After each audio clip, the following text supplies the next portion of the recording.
Hello everyone, I'm your friend in Europe.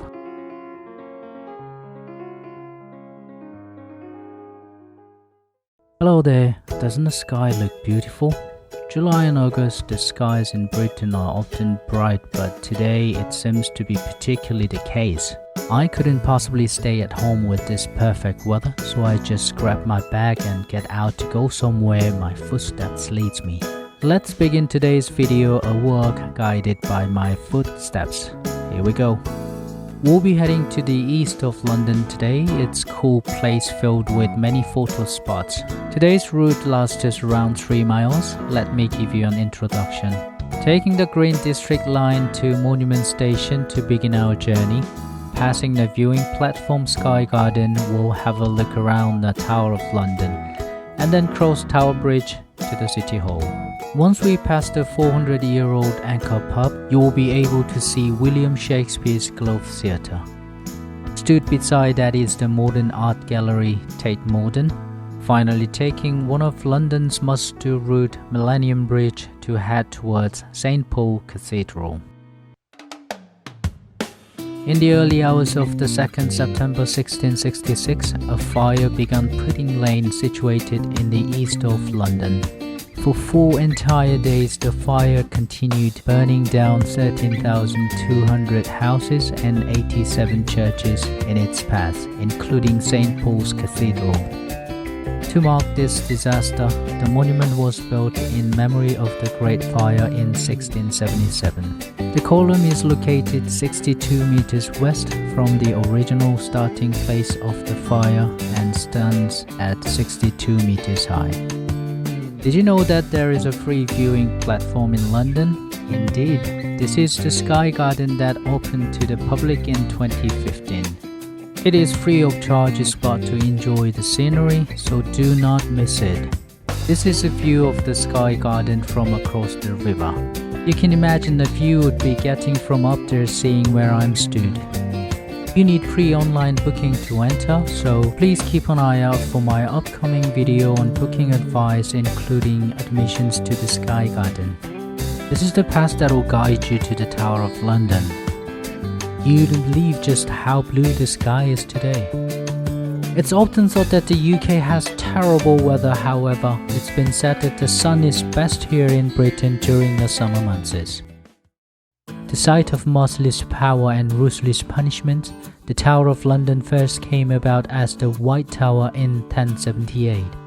King Henry VIII's second wife Anne Boleyn was among those to be executed here. Moreover, her daughter Queen Elizabeth also happened to be locked up here. As the site of countless executions, it is rumored that headless ghosts haunt the tower at night. If you manage to come here, remember to take a photo just like this. Right, we'll now be crossing Tower Bridge to get ourselves to the building that looks like a snail, the City Hall. Following the nice and breezy path down the river, we will pass the HMS Belfast towards Europe's tallest building, the Shard.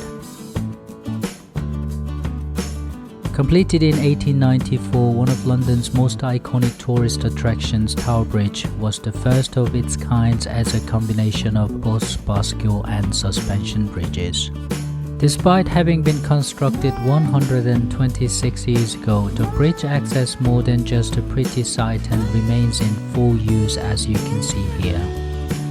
The bridge is an ideal location to snap a shot containing both the Shard and the City Hall in the frame. This is a view of the high walkways you'll have when you look up from the center of the bridge. To access the high walkways, there is a charge of £10.60. In 2019, Tower Bridge opened a total of 725 times. The bridge is next set to open on the 22nd of August, so I'll include footage of this for next time. This is London City Hall. While its architectural design is internationally recognized, there have been concerns raised about its high energy consumption. By the way, it is absolutely necessary that you take this photo when you are here. You simply must. Since the weather is particularly nice, there seem to be many passers-by. You can't see many people with masks on, right? Currently in the UK, people are only required to wear face coverings on public transport and in stores. The HMS Belfast that you can see now is decommissioned and operates as a naval museum. It was an active warship until quite recently, however, used by Britain during the Korean War.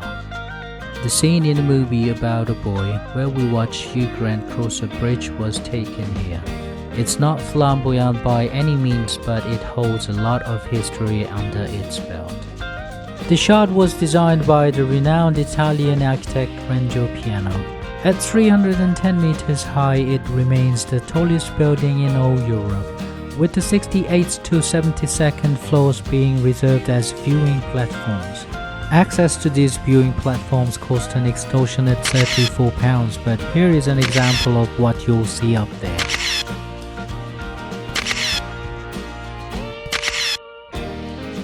Leaving London Bridge behind, we are now gonna make our way across this narrow alleyway. You may not expect to discover this in such a location, but here is in front of you is the Golden Hind. It was a ship that once belonged to the 16th century pirate and explorer Sir Francis Drake, who was appointed as Vice Admiral of the British Navy by Queen Elizabeth I. Nicknamed El Draco, Spanish for dragon, Sir Francis Drake is best known for being the first Briton to sail across the world. With £5 admission charge, you can explore a 16th century pirate ship. Another person at the time of Elizabeth I, of course, the one and only William Shakespeare. We'll be touching upon his story once we get to the Globe Theatre. Round the corner, you'll see this historic place of interest which has been serving the public for hundreds of years. Can you read what it says on the sign? It's the Anchor Pub. The Anchor Pub starting their business in 1616. This pub's history spans above 400 years. Unfortunately, I haven't been able to see him myself, but it's been at well-known individuals like Hollywood actor Tom Cruise pass through its doors. Following a 3-month lockdown, it seems the crowds are eager to leave their homes and enjoy this lovely weather. The person you saw depicted in the portrait a little while back was Britain's most celebrated playwright and poet William Shakespeare. In the late 16th century, Shakespeare's plays were performed right here in this theatre, Shakespeare's Globe. There's a way for all of you to view these past performances from the comfort of your home, which I'll introduce to you. Search shakespearesglobe.com in your search engine. It will direct you to the theatre's website. Click on menu on the right side of the site, then you'll be given a list of options. Click on watch at the top of this list. Once you're redirected, scroll right down to find the Globe player on the left-hand side. You'll then be provided with a list of performances. Let's try searching for his most signature works. Clicking on Tragedy and then Romeo and Juliet, you'll be given a listing of all the recorded shows under this name. For $5.99 you can rent this recording or buy them to own for slightly more at $11.99. On the bottom right hand corner, you'll be offered a 2-minute trailer which may be worth checking before making any purchases. If we take a turn from the theatre, you'll be faced with another grand building. A former power station which was decommissioned in 1981, it has since been remodeled to house the world-famous contemporary art gallery Tate Modern, which opened in 2000. Now we'll be heading to a personal favorite of mine, the Millennium Bridge.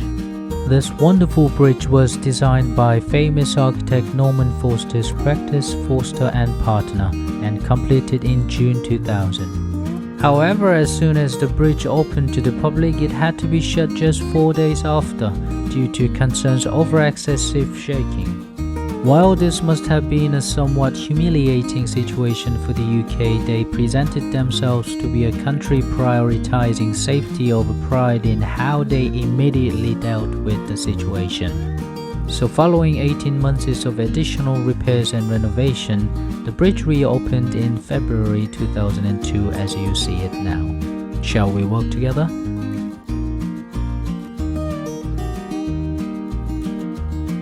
This brings us to St. Paul's Cathedral.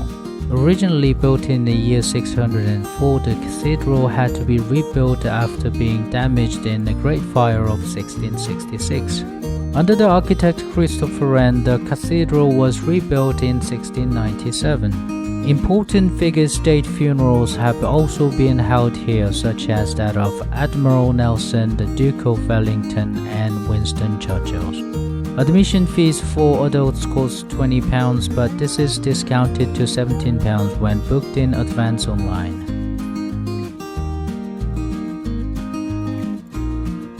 This brings our guided walk to a close. If you enjoyed it, please do like and subscribe to this channel. I'll be ending today's video with yet another nighttime view of the city. See you next time.